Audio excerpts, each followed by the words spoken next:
ಎಲ್ಲರಿಗೂ ನಮಸ್ಕಾರ. ಸವಿರುಚಿಗೆ ಸ್ವಾಗತ. ನಾನಿವತ್ತು ಬೀಟ್ರೂಟ್ ಪರೋಟ ಮಾಡ್ತಾಯಿದ್ದೀನಿ. ತುಂಬಾ ಸೂಪರಾಗಿರುತ್ತೆ ಈ ಒಂದು ಬೀಟ್ರೂಟ್ ಪರೋಟ. ಈ ಬೀಟ್ರೂಟ್ ಪರೋಟ ಜೊತೆಗೆ ನಾನು ಮೊಸರು ಚಟ್ನಿ ಕೂಡ ಮಾಡ್ತಾಯಿದ್ದೀನಿ. ವಿಡಿಯೋನ ಎಲ್ಲಿ ಸ್ಕಿಪ್ ಮಾಡದೆ ಪೂರ್ತಿಯಾಗಿ ನೋಡಿ. ಬನ್ನಿ ಈ ಒಂದು ರೆಸಿಪಿನ ಯಾವ ಥರ ಮಾಡೋದು ಅಂತ ನೋಡೋಣ. ಅದಕ್ಕಿಂತ ಮುಂಚೆ ನೀವು ನಮ್ಮ ಚಾನಲ್ಗೆ ಹೊಸಬರಾಗಿದ್ದರೆ ಇವಾಗಲೇ ನೀವು ಸಬ್ಸ್ಕ್ರೈಬ್ ಮಾಡಿ, ಪಕ್ಕದಲ್ಲಿರುವ ಬೆಲ್ ಐಕನನ್ನು ಕೂಡ ಪ್ರೆಸ್ ಮಾಡಿ. ಅದು ಹೇಗೆ ಮಾಡೋದು ಅಂತ ನೋಡೋಣ. ಮೊದಲಿದ್ದಕ್ಕೆ ನಾನಿಲ್ಲಿ ಒಂದು ಬೀಟ್ರೂಟನ್ನು ತಗೊಂಡಿದ್ದೀನಿ. ಇಲ್ಲಿ ನೋಡಿ, ಈ ಥರ ತುರಿಯೋ ಒಂದು ಸ್ಕ್ರೇಪರ್ ಇರುತ್ತಲ್ಲ, ಅದರಲ್ಲಿ ನಾನು ಈ ದೊಡ್ಡದರಲ್ಲಿ ನೀವು ತುರ್ಕೊಳ್ಬೇಡಿ, ಈ ಚಿಕ್ಕದರಿದೆ ನೋಡಿ ಅದರಲ್ಲಿ ನೀವು ತುರಿದು ಇಟ್ಕೊಳ್ಬೇಕು. ನಾನಿವಾಗ ಒಂದು ಬೀಟ್ರೂಟನ್ನು ನೀಟಾಗಿ ತುರಿದು ಇಟ್ಕೊಂಡಿದ್ದೀನಿ. ನೋಡಿ ಎಷ್ಟು ಚಿಕ್ಕದಾಗಿ ಚೆನ್ನಾಗಿ ಬಂದಿದೆ ನೋಡಿ. ಈ ಥರ ತುರಿದು ಇಟ್ಕೊಳ್ಳೋಣ. ರೆಡಿ ಮಾಡಿ ಇಟ್ಕೊಂಡಿದ್ದೀನಿ. ಇವಾಗ ನಾವು ಇದಕ್ಕೆ ಏನೇನು ಪದಾರ್ಥಗಳನ್ನು ಹಾಕಬೇಕು ಅಂತ ನೋಡೋಣ. ಫಸ್ಟಿಗೆ ನಾನಿಲ್ಲಿ 1 ಸ್ಪೂನ್ ಆಗುವಷ್ಟು ಖಾರದ ಪುಡಿಯನ್ನು ಹಾಕ್ಕೊಳ್ತಾ ಇದ್ದೀನಿ. 1/4 ಸ್ಪೂನ್ ಆಗುವಷ್ಟು ಓಂಕಾಳನ್ನು ಹಾಕ್ಕೊಂಡಿದ್ದೀನಿ. ನಂತರ 1-2 ಸ್ಪೂನ್ ಆಗುವಷ್ಟು ಎಳ್ಳನ್ನು ಕೂಡ ಇಲ್ಲಿ ಸೇರಿಸ್ಕೊಳ್ತಾ ಇದ್ದೀನಿ. ಅರ್ಧ ಸ್ಪೂನ್ ಆಗುವಷ್ಟು ಗರಂ ಮಸಾಲೆಯನ್ನು ಹಾಕ್ಕೊಂಡಿದ್ದೀನಿ. ರುಚಿಗೆ ತಕ್ಕಷ್ಟು ಉಪ್ಪನ್ನು ಕೂಡ ಸೇರಿಸ್ಕೊಂಡಿದ್ದೀನಿ. 1 ಹಿಡಿ ಆಗುವಷ್ಟು ಕೊತ್ತಂಬರಿ ಸೊಪ್ಪನ್ನು ಚಿಕ್ಕದಾಗಿ ಕಟ್ ಮಾಡಿ ಅದನ್ನು ಕೂಡ ಇಲ್ಲಿ ಸೇರಿಸ್ಕೊಳ್ತಾ ಇದ್ದೀನಿ.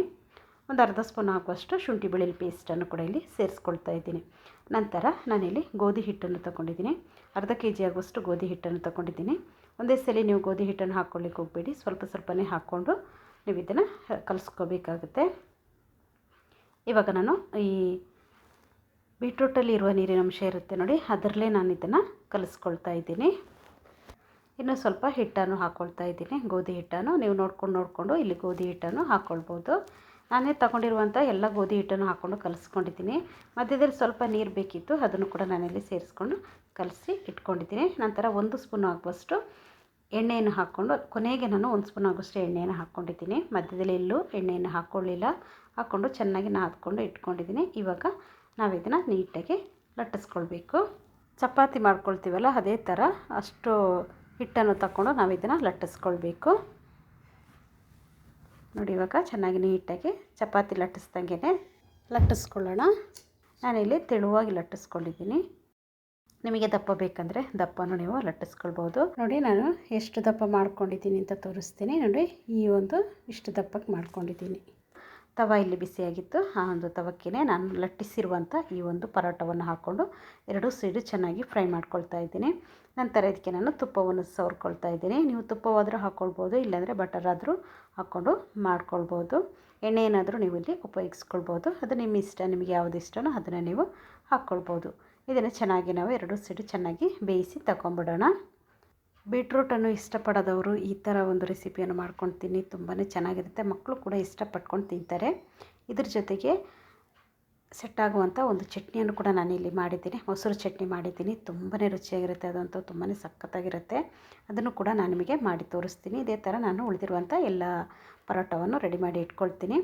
ಇವಾಗ ಚಟ್ನಿಗೂ ಕೂಡ ರೆಡಿ ಮಾಡ್ಕೊಳ್ಳೋಣ. ಒಂದು ಅರ್ಧ ಕಪ್ ಆಗುವಷ್ಟು ಕಡಲೆ ಬೀಜವನ್ನು ಹಾಕ್ಕೊಳ್ತಾ ಇದ್ದೀನಿ. ಹಾಕ್ಕೊಂಡು ಇದನ್ನು ನಾವು ಚೆನ್ನಾಗಿ ಫ್ರೈ ಮಾಡಿ ತಗೊಂಬಿಡಬೇಕು.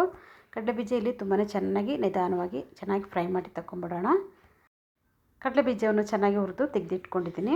ನಂತರ ಒಂದು ಸೌತೆಕಾಯನ್ನು ತಗೊಂಡಿದ್ದೀನಿ. ಅದರ 2 ತುದಿಯನ್ನು ಕಟ್ ಮಾಡಿ ಅದನ್ನು ಈ ಥರ ನಾನು 2 ಸೈಡು ಚೆನ್ನಾಗಿ ಈ ಥರ ಉಜ್ಜಿ ಇದರಲ್ಲಿರೋ ಹಾಲನ್ನೆಲ್ಲ ತೆಗೆದುಕೊಂಡ್ಬಿಡಬೇಕು. ಈ ಥರ ಮಾಡೋದ್ರಿಂದ ಸೌತೆಕಾಯಿ ಕಹಿ ಬರೋದಿಲ್ಲ. ಸೌತೆಕಾಯನ್ನು ಕಟ್ ಮಾಡುವಾಗ ಇದನ್ನು ಮಾಡ್ಕೊಳ್ಳಿ. ನಂತರ ಇದರ ಸಿಪ್ಪೆಯನ್ನೆಲ್ಲ ನೀಟಾಗಿ ನಾನು ತೆಗೆದಿಟ್ಕೊಳ್ತಾ ಇದ್ದೀನಿ. ತೆಗೆದಿಟ್ಟು ಇದನ್ನು ನಾನು ತುರಿದುಕೊಳ್ತಾ ಇದ್ದೀನಿ. ಈ ಸೌತೆಕಾಯನ್ನೆಲ್ಲ ನಾನು ತುರಿದು ರೆಡಿ ಮಾಡಿ ಇಟ್ಕೊಳ್ತೀನಿ.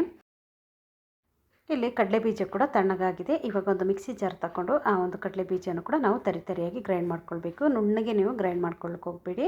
ಈ ಥರ ಸ್ವಲ್ಪ ತರಿಯಾಗಿದ್ದರೆ ತಿನ್ನೋಕ್ಕೆ ಚೆನ್ನಾಗಿರುತ್ತೆ. ನೋಡಿ, ಇಷ್ಟು ಮಾಡಿಕೊಂಡ್ರೆ ಸಾಕಾಗುತ್ತೆ. ಇವಾಗ ಒಂದು ಬೌಲಲ್ಲಿ ನಾನು 1/4 ಲೀಟ್ರ್ ಆಗುವಷ್ಟು ಮೊಸರನ್ನು ತಗೊಂಡಿದ್ದೀನಿ. ಮೊಸರಲ್ಲಿ ಹುಳಿ ಇರಬಾರ್ದು, ಆ ಥರ ಮೊಸರನ್ನು ನೋಡ್ಕೊಂಡು ತಗೊಳ್ಳಿ. ನಾನು ತುರಿದಿರುವಂಥ ಎಲ್ಲ ಸೌತೆಕಾಯನ್ನು ಹಾಕ್ಕೊಂಡಿದ್ದೀನಿ. ನಂತರ ಗ್ರೈಂಡ್ ಮಾಡಿ ಇಟ್ಕೊಂಡಿರುವಂಥ ಈ ಕಡಲೆ ಬೀಜದ ಪುಡಿಯನ್ನು ಕೂಡ ನಾನಿಲ್ಲಿ ಸೇರಿಸ್ಕೊಳ್ತಾ ಇದ್ದೀನಿ. ಇವಾಗ ನಾನು ಇದಕ್ಕೆ ರುಚಿಗೆ ತಕ್ಕಷ್ಟು ಉಪ್ಪನ್ನು ಕೂಡ ಸೇರಿಸ್ಕೊಳ್ತಾ ಇದ್ದೀನಿ. ಉಪ್ಪನ್ನು ಹಾಕ್ಕೊಂಡ್ಮೇಲೆ ಇದನ್ನು ಚೆನ್ನಾಗಿ ನಾವು ಮಿಕ್ಸ್ ಮಾಡಿ ಇಟ್ಕೊಳ್ಳೋಣ. ನೋಡಿ, ಇವಾಗ ಪೂರ್ತಿಯಾಗಿ ಚೆನ್ನಾಗಿ ಮಿಕ್ಸ್ ಮಾಡಿ ರೆಡಿ ಮಾಡಿ ಇಟ್ಕೊಂಡಿದ್ದೀನಿ. ಇವಾಗ ನಾವು ಈ ಒಂದು ಚಟ್ನಿಗೆ ಒಗ್ಗರಣೆಯನ್ನು ಕೂಡ ಕೊಡಬೇಕಾಗುತ್ತೆ. ಇವಾಗ ಇಲ್ಲಿ ಒಂದು ಒಗ್ಗರಣೆ ಪಾತ್ರೆಯನ್ನು ಇಟ್ಕೊಂಡಿದ್ದೀನಿ. 1 ಸ್ಪೂನ್ ಆಗುವಷ್ಟು ಎಣ್ಣೆಯನ್ನು ಹಾಕ್ಕೊಂಡು ಅದಕ್ಕೆ ನಾನು ಸಾಸಿವೆಯನ್ನು ಹಾಕ್ಕೊಂಡಿದ್ದೀನಿ. ಸಾಸಿವೆಯನ್ನು ಹಾಕ್ಕೊಂಡು ಒಂದು 3 ಹಸಿಮೆಣಸಿನ್ಕಾಯನ್ನು ಚಿಕ್ಕದಾಗಿ ಕಟ್ ಮಾಡಿ ಅದನ್ನು ಕೂಡ ಇಲ್ಲಿ ಸೇರಿಸ್ಕೊಂಡಿದ್ದೀನಿ. ನಂತರ ಸ್ವಲ್ಪ ಕರಿಬೇವಿನ ಸೊಪ್ಪು, ಸ್ವಲ್ಪ ಕೊತ್ತಂಬರಿ ಸೊಪ್ಪನ್ನು ಹಾಕ್ಕೊಂಡು ಈ ಒಗ್ಗರಣೆಯನ್ನು ಈ ಒಂದು ಚಟ್ನಿಗೆ ಹಾಕ್ಕೊಂಬಿಡೋಣ. ಹಾಕ್ಕೊಂಡ್ಬಿಟ್ಟು ಇದನ್ನು ಚೆನ್ನಾಗಿ ನಾವು ಮಿಕ್ಸ್ ಮಾಡ್ಕೊಳ್ಬೇಕು. ತುಂಬಾ ರುಚಿಯಾಗಿರುವಂಥ ಈ ಒಂದು ಮೊಸರು ಚಟ್ನಿಯನ್ನು ನೀವು ಕೂಡ ಒಮ್ಮೆ ಟ್ರೈ ಮಾಡಿ, ತುಂಬಾ ಚೆನ್ನಾಗಿರುತ್ತೆ. ನಿಮಗೆ ಇಲ್ಲಿ ಮೊಸರು ಏನಾದರೂ ಹುಳಿ ಇತ್ತು ಅಂದರೆ ಒಂದು ಸ್ವಲ್ಪ ಸಕ್ಕರೆಯನ್ನು ಕೂಡ ಸೇರಿಸ್ಕೊಳ್ಳಿ. ಒಂದು ಅರ್ಧ ಸ್ಪೂನ್ ಆಗುವಷ್ಟು ಸಕ್ಕರೆಯನ್ನು ಸೇರಿಸ್ಕೊಳ್ಳಿ. ಅದು ಚೆನ್ನಾಗಿ ಬ್ಯಾಲೆನ್ಸ್ ಆಗಿ ಒಳ್ಳೆ ಟೇಸ್ಟ್ ಕೊಡುತ್ತೆ. ಇವಾಗ ನಾನಿಲ್ಲಿ ಒಂದು ಸ್ವಲ್ಪ ಸಕ್ಕರೆಯನ್ನು ಕೂಡ ಇಲ್ಲಿ ಸೇರಿಸ್ಕೊಳ್ತಾ ಇದ್ದೀನಿ. ತುಂಬಾ ರುಚಿಯಾಗಿರುವಂಥ ಮೊಸರು ಚಟ್ನಿ ಕೂಡ ಇಲ್ಲಿ ರೆಡಿಯಾಗಿದೆ. ಹಾಗೆ ಪರೋಟ ಕೂಡ ಇಲ್ಲಿ ರೆಡಿ ಇದೆ ನೋಡಿ. ತುಂಬಾ ರುಚಿಯಾಗಿರುತ್ತೆ. ಈ ಒಂದು ಬೀಟ್ರೂಟ್ ಪರೋಟಗಂತೂ ಈ ಚಟ್ನಿ ತುಂಬಾ ಸೂಪರಾಗಿರುತ್ತೆ. ನೀವು ಒಮ್ಮೆ ಇದೇ ಥರ ಒಮ್ಮೆ ಟ್ರೈ ಮಾಡಿ. ಈ ವಿಡಿಯೋ ನಿಮಗೆ ಇಷ್ಟ ಆಯಿತು ಅಂದರೆ ಲೈಕ್ ಮಾಡಿ, ಶೇರ್ ಮಾಡಿ, ಸಬ್ಸ್ಕ್ರೈಬ್ ಮಾಡಿ. ವಿಡಿಯೋ ನೋಡಿದ್ದಕ್ಕಾಗಿ ಧನ್ಯವಾದಗಳು. ನಾನು ಸಬಿ.